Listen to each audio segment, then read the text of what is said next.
休士顿太空人右投马提斯 Francis Martes 涉嫌使用增强表现的禁药可洛米芬 Clomiphene 药检呈现阳性反应，被美国职棒大联盟 MLB 禁赛80场。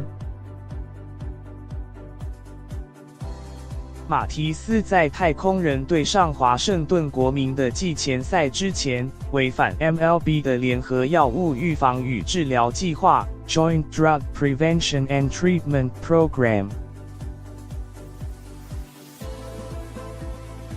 来自多明尼加共和国，23岁的马提斯去年8月进行肌腱重建手术，需要12到16个月的时间恢复，今年可以上场的机会已经微乎其微。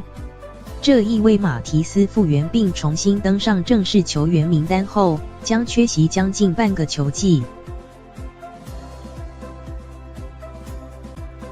太空人在声明中表示，休士顿太空人完全支持 MLB 的联合药物预防与治疗计划。